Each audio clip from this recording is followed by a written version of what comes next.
gudoomiyaha baarlamaanka Hirshabelle mudane Sheekh Cusmaan Bare Maxamed ayaa shir jaraa'id uu ku qabtay xarunta baarlamaanka Hirshabelle waxa uu kaga hadlay xaaladda aadanimo ee ka jirta deegaanada maamulka Hirshabelle iyo fatahaadaha uu geystay webiga Shabeelle. Sheekh Cusmaan Bare Maxamed gudoomiyaha baarlamaanka ayaa waxa uu baaq u diray shacabka Soomaaliyeed meel walba ay dunida ay ka joogaan iyo guud ahaan hay'adaha samafal oo ugu baaqay inay ka qayb qaataan samata bixinta shacabka uu saameynta uu ku yeeshay fatahaadaha webiga Shabeelle uu ka geystay gobolada Hiiraan iyo Shabeellada Dhexe. jaaliyadaha ganacsatada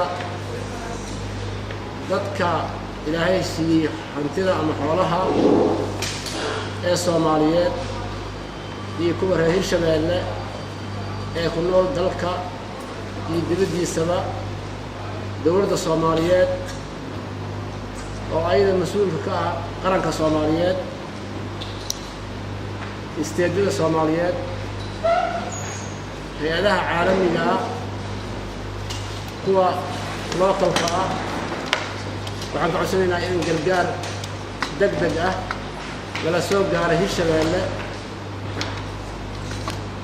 anoo ku hadlayo codka walaha sharci dejinta dowlad goboleedka Hirshabelle meelaha ugu daran waxaa ka mid ah meesha la yiraahdo Maandheere garsaale oo laamigii u dhaxeeyay xamar iyo caasimadda dowlad goboleedka Hirshabelle oo halkaas ka go'ay beexaaw meesha la yiraahdo iyo degmada Jowhar ee hadda aan ku sugnahay iyo meelo kale oo fara badan oo aan la soo koobi karin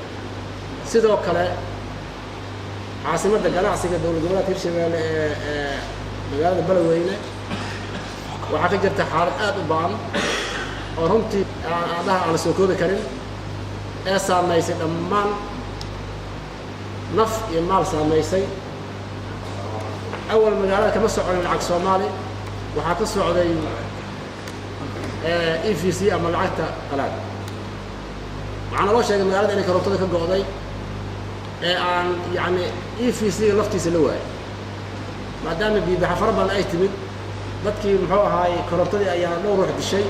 kadib korontadii ayaa go'day dadkaas waxay ku sugan yihiin macaluul aad u fara badan oo aan yani sababtay dad badan inay ku dhintaan dad badan inay ku xoolo waayaan dad badan inay aad ula liitaan muxuu ahaay xaalad bani aadamnimo mar labaad iyo mar saddexaad waxaan ka codsanayaa hay'adaha aan soo sheegay oo dawliga ay kuwa localka iyo dhammaan shacabka ummadda Soomaaliyeed inay Hirshabelle la soo gaaraan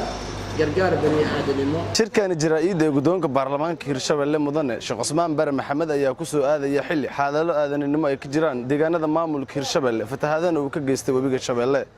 Cabdifataax Axmed Maclow, Bulsha TV, Jowhar.